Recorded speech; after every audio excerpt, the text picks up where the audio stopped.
Bismillahirrahmanirrahim. Assalamualaikum warahmatullahi wabarakatuh. Waalaikumsalam warahmatullahi wabarakatuh. Para pemirsa dan sahabat beriman dimanapun berada, alhamdulillah kita berjumpa lagi di Ustadz Danu Official Channel. Semoga kita selalu dalam lindungan Allah Subhanahu wa Ta'ala. Amin ya Rabbal Alamin.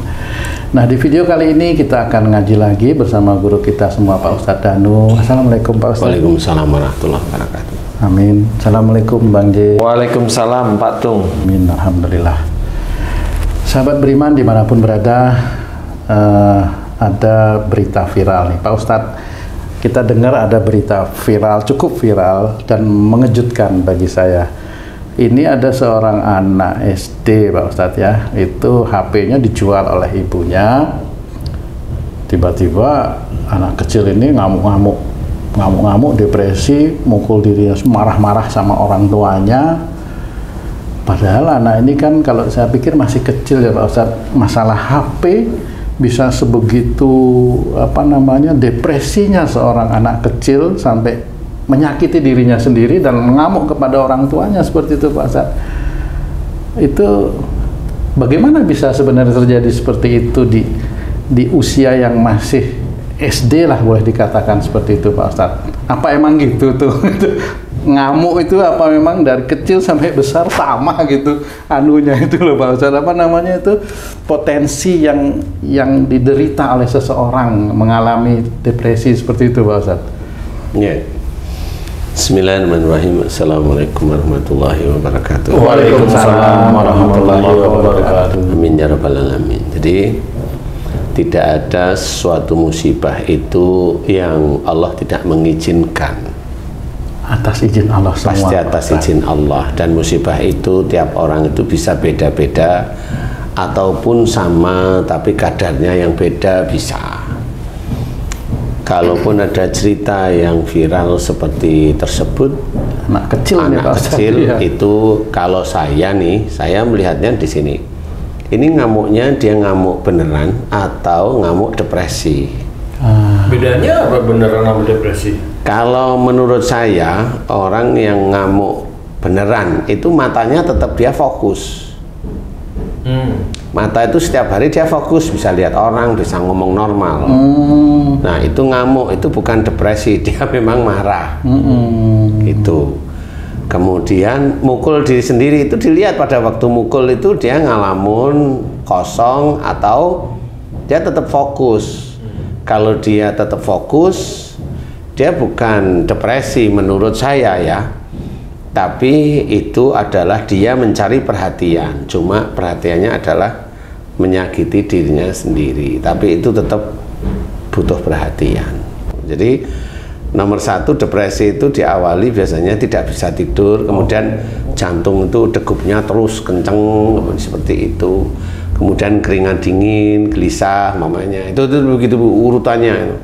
Karena urutan seperti itu tuh saya masih ingat urutan mau mengajukan diri untuk boleh memegang senjata api. Oh gitu. Oh ya. Jadi faktor kejiwaannya juga tetap itu psikotes ya, gitu. Ya, psikotesnya itu seperti itu. Iya. Nah itu ditanyain. Tapi kalau saya biasanya lihat matanya itu konsen apa enggak, dipanggil dengan lirih cukup mendengar itu dia noleh apa. Nah kalau noleh dia enggak depresi menurut saya. Menurut saya. Tapi dengan kejadian lagi juga ya, sulit tidur enggak hanya gitu. Tapi sulit tidur itu pada saat dia HP-nya dibawa ibunya, atau dia sulit tidur sejak lama, beda. Ini beda lagi. Kalau dia sulit tidurnya sejak HP-nya dibawa, ini menuju ke arah depresi. Tapi kalau sejak dulu sulit tidur, memang hobinya main, nggak tahunya kan. Hobi main kan tidurnya malam biasanya. Ya tuh ya. Iya Pak. Kalau hobi main tuh kan tidurnya malam, kadang-kadang nggak pulang kan gitu ya. Main apa dulu nih Pak? Kan ini kan pertanyaan global aja. Kalau kamu malah menuju ke titik tertentu main apa gitu? Kalau mainnya tengah malam ya sampai pagi. karena lama ya. Iya, lama. Sampai nggak dibukain pintu. Nah, ini biasanya kalau dianggap depresi itu biasanya ngalamun, kemudian ngamuk. Bisa, depresi itu bisa ngamuk atau hanya ngalamun aja.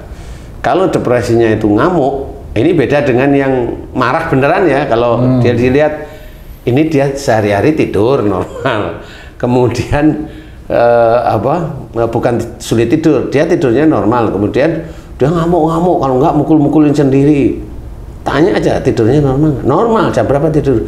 Jam 9, itu udah bukan depresi, insya Allah. Berarti butuh perhatian seperti itu, Pak? Iya, dia butuh perhatian atau pingin dibeliin lagi HP seperti itu. Seperti itu. Jadi ada bedanya. Kecuali Haji J, motornya diambil sama anaknya, nah itu depresi apa enggak dia nanti? Gitu. Umpama kan gitu. Iya, kalau Haji J itu tiba-tiba nggak bisa tidur, depresi bener. Nah, balik lagi Ustaz. Ada juga anak di balita malah di bawah 5 tahun, bukan bayi, anak balita di bawah 5 tahun. Itu sejenis HP seperti kayak tablet atau iPad-nya rusak, dia sampai menangis, sampai menyendiri karena tidak ada lagi temannya yang biasa main setiap saat gitu. Apa anak ini lama-lama bisa juga lebih parah lagi akibatnya seperti kayak skizo dan lain-lain, Ustaz? Iya, sebenarnya ada ciri-ciri orang skizo ya, orang skizofrenia atau halusinasi itu punya ciri orangnya menyendiri, banyak diam. Karena sibuk sendiri main HP? Nggak harus. Jadi sehari-hari itu kelihatan dia menyendiri. Menyendiri itu kalau sama temen itu ya banyak diam, nggak aktif, termasuk yang nggak aktif. Kalau HP aktif dia kan? Kalau HP bisa aktif. Karena keinginan, bisa aja anak itu menyendiri tapi main HP-nya aktif juga bisa. Karena keinginan, karena hanya itu temennya, hanya HP. Nah, kalau dia suruh bergaul sama orang lain sulit. Nah, ini tipe orang menyendiri atau introvert. Nah, orang ini kecenderungan bisa mengalami gangguan kejiwaan atau skizofrenia atau apapun bentuknya itu lebih cepat daripada orang yang sehari-hari itu bisa bergaul. Seperti itu, insya Allah. Jadi walaupun anak kecil di bawah 5 tahun umumnya dia sudah menyendiri, ngalamun. Nah, ini sebenarnya anak di bawah 5 tahun atau 5 tahun ini dia sudah mempunyai sifat genetik dari orang tuanya, di mana salah satu orang tuanya itu menyendiri, atau nih orang tuanya happy mamanya. Nah, pada saat si anak ini ada dalam kandungan atau anak ini belum ada dalam kandungan, belum itu pada waktu itu hampir gitu. Hampir ada dalam kandungan, si ibu ada masalah, ibunya agak depresi sedikit, agak tertekan lah ya. Saya tidak cerita depresi ya. Tertekan dengan masalah tersebut, kemudian menyendiri, di titik itu dia itu hamil, mulai hamil, dia masih ada tekanan dengan masalah tersebut berbulan-bulan, beberapa bulan. Nah, si janin ini dia akan mengikuti jejak ibunya pada waktu ibunya hamil mengandung si bayi ini. Jadi si anak kecenderungan nanti dia punya jejak ibunya pada saat hamil itu apa? Yaitu menyendiri, seperti tertekan. Nah, anak-anak skizofrenia itu walaupun tidak ada genetik dari orang tuanya secara langsung skizo, tetapi bisa aja dibawa oleh ibunya pada saat ibunya sebelum hamil, sebulan sebelum hamil atau 2 minggu sebelum hamil itu dia ada masalah dan dia merasa tertekan. Dia merasa tertekan. Persoalan itu gede, besar atau kecil itu kan enggak. Yang penting dia merasa tertekan. Tergantung si ibunya ini. Tergantung ibunya ini. Mamanya kayak Haji J, istri itu pada saat itu hamil, kemudian punya will, umpama ya. Kemudian istrinya Haji J itu tahu, nah, dia tertekan dengan kondisi begitu. Karena si istri ini perasaannya terlalu halus. Bisa. Kalau yang nggak terlalu halus kan cuek aja itu. Iya, bisa aja. Karena baru satu aja udah saking halusnya tertekan. Ada yang berkali-kali istrinya ya nggak tertekan. Kenapa tuh kamu ketawa? Iya ketawa. Kan gitu ya. Maksudnya ada perasaan halus, kasar itu tergantung apa sebenarnya? Kan gini maksud saya. Kalau Haji J tadi bener. Halus itu baru tahu denger aja sudah langsung aduh kok diginiin ya, gitu sensitif. Oh, sensitif. Tapi ada juga yang beberapa kali itu ketahuan juga istrinya ya bongol aja gitu. Ada juga membalas, Ustaz. Ada juga membalas. Siapa? Main dengan pil lagi Oh, gitu. pil bukan ya? Pil. Si suami main sama Will, istrinya kesel main sama pil lain. Ada juga gitu. Anaknya nggak karu-karuan. Iya. Itu yang tidak boleh contoh nih yang gitu. Nggak boleh dicontoh nih. Jadi itu bisa aja anaknya itu ya dia seperti tertekan sih. Jadi kemudian dia membawai genetik atau sifat tertekan dari ibunya waktu sebelum atau pada saat hamil itu. Nah, kalau itu kan ibunya Ustaz yang tertekan. Kalau suaminya yang tertekan, apakah anak juga tetap sama? Bisa aja, tapi biasanya laki-laki itu cuek ya, Tung ya. Bisa juga tertekan. Tertekan gimana Mas? Kalau dicuekin istrinya kan. Misal aja nih, misal Mas. Misalnya begini, Ustaz. Misalnya dia didiemin. Dia dapat istri orang kaya raya.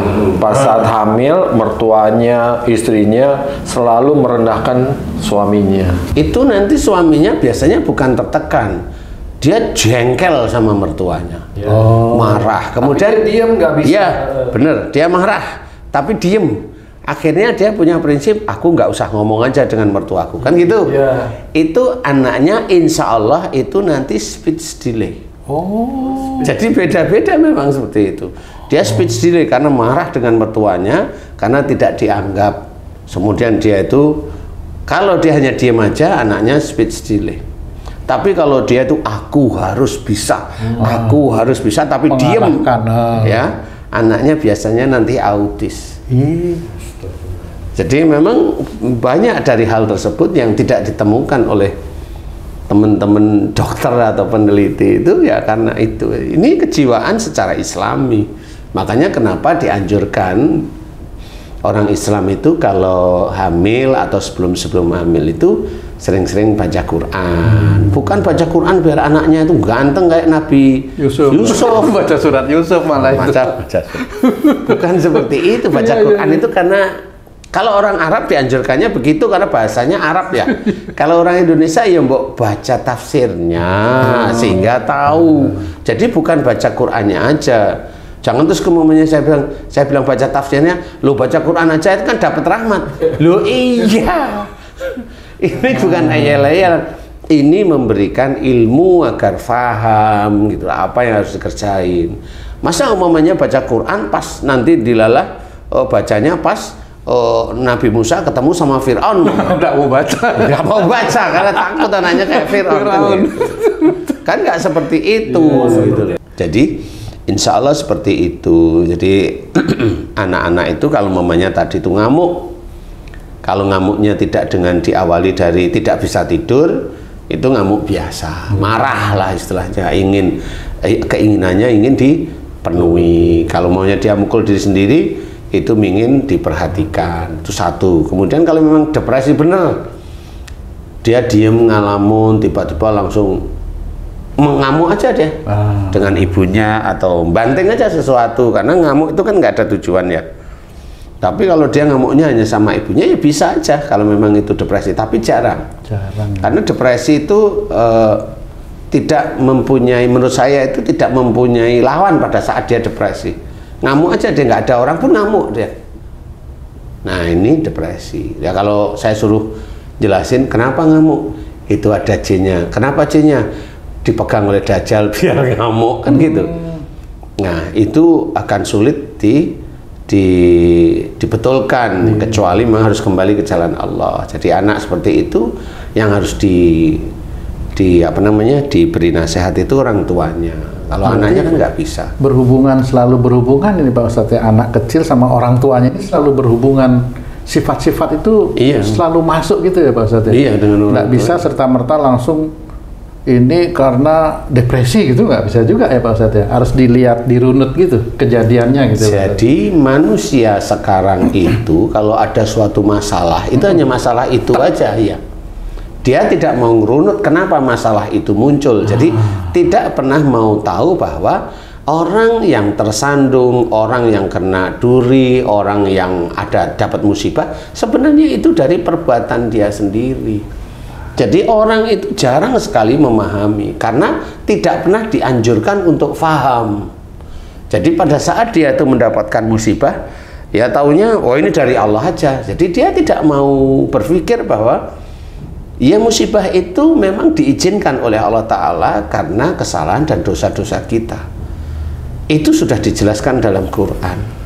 Wa ma asabakum min musibatin fa bima kasabat aydikum. Jadi dan juga umpamanya lah kan anak kecil bukan lima dosa. Persoalannya bukan anak kecil itu punya dosa atau tidak. Itu dimunculkan oleh Allah Ta'ala agar orang tuanya itu paham.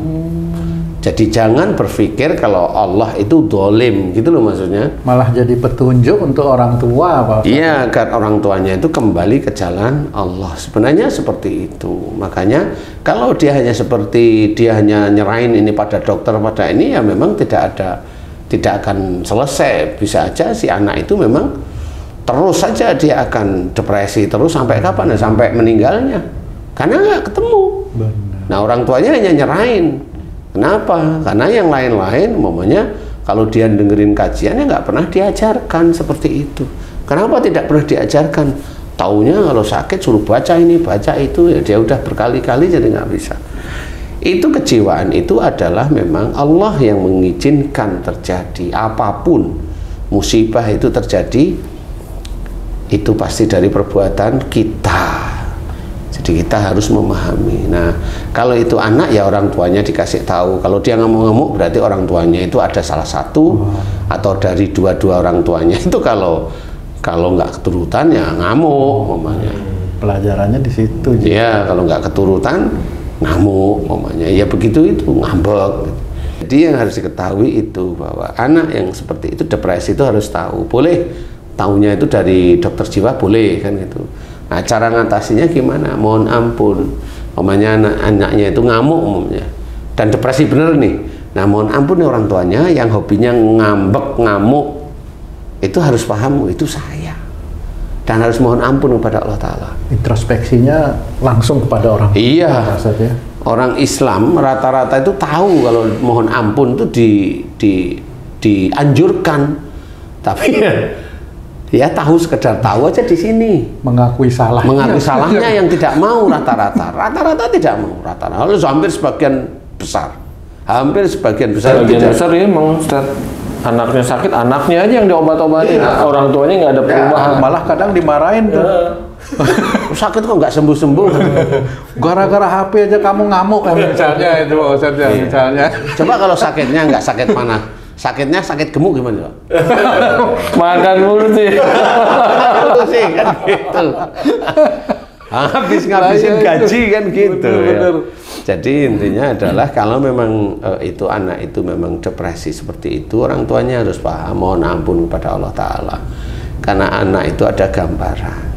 Kemudian depresinya itu, ya itu tadi saya ceritain bahwa ada pada saat itu ibunya pada saat hamil atau sebelum hamilnya ibunya dengan anak itu ada tekanan.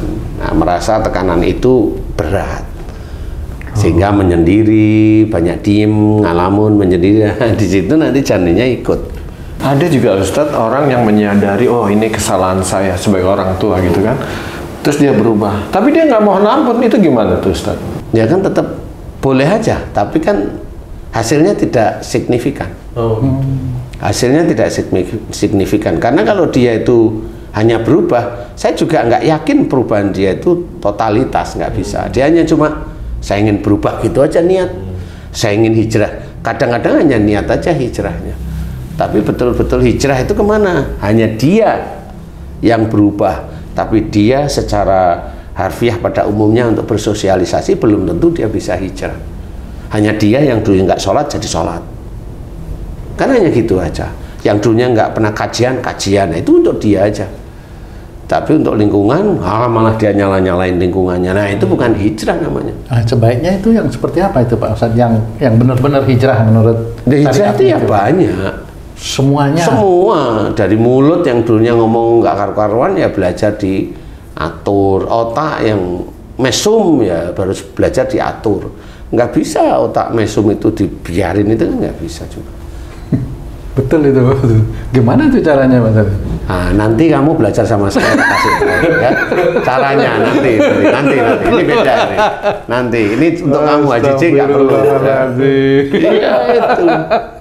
Nah, Potong ayam ini. Nggak, ini kan pelajaran ya, bagus juga. pelajaran. Pokoknya ini urusannya kamu sama saya tuh. Jadi itu harus belajar. Nah itu namanya hijrah itu seperti itu, tidak satu demi satu, kan banyak ya. Quran itu membahas banyak sekali, hadis itu juga membahas banyak sekali.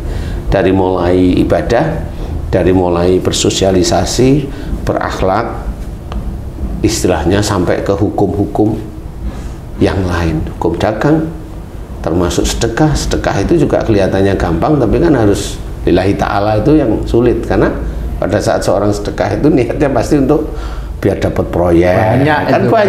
Banyak sekali. Ya. Sedekah emang gampang Ustadz, cuman lillahi ta'ala yang sulit. Ya, benar. Sedekah itu gampang kalau ada duit kan gitu. Tapi ada duit juga kadang-kadang belum tentu mau sedekah ya. Nah intinya adalah kalau memang itu depresi seperti itu, orang tuanya harus mohon ampun. Dan insya Allah kalau memang itu kejadiannya seperti itu, kemudian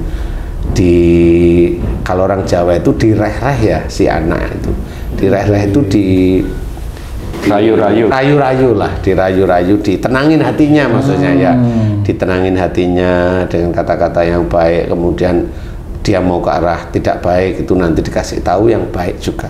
Nah dari titik itu berarti orang tuanya mulai paham, kemudian tinggal didoakan tiap hari kepada Allah Ta'ala. Kesalahan orang tuanya mohonkan ampun pada Allah. Nah, insya Allah si adik ini insya Allah mudah-mudahan nanti diberi kesembuhan. Amin ya rabbal alamin. Insya Allah seperti itu. Doanya ringan-ringan aja. Seperti namanya doa minta perlindungan ya, seperti itu. Doa dalam safar ya, seperti kurang lebihnya seperti itu.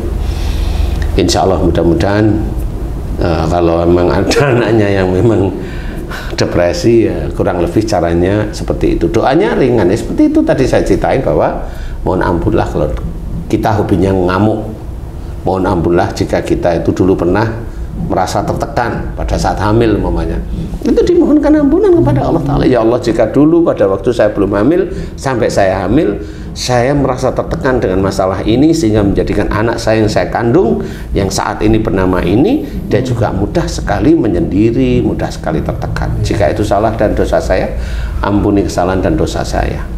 Astagfirullahaladzim. Kan doanya seperti itu. Ini untuk si ibu ya Pak. Kalau ini untuk si bapak kira-kira gimana? Kalau si bapak ya hampir sama. Kalau memang ngamukannya itu dari bapaknya, kalau ada tertekan itu langsung ngamuk umpamanya, ya janganlah.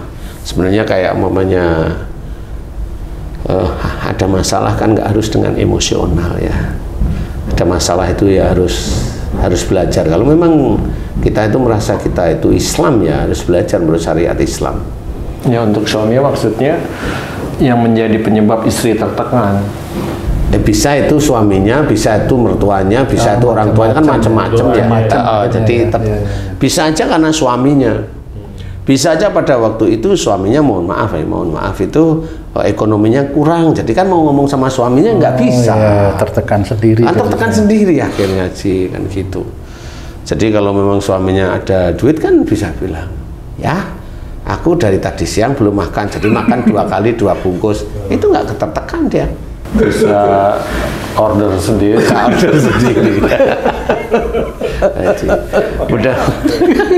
Mudah-mudahan ini bisa menjadi manfaat. Alhamdulillah. Terima kasih banyak Pak Ustadz penjelasannya, Masya Allah.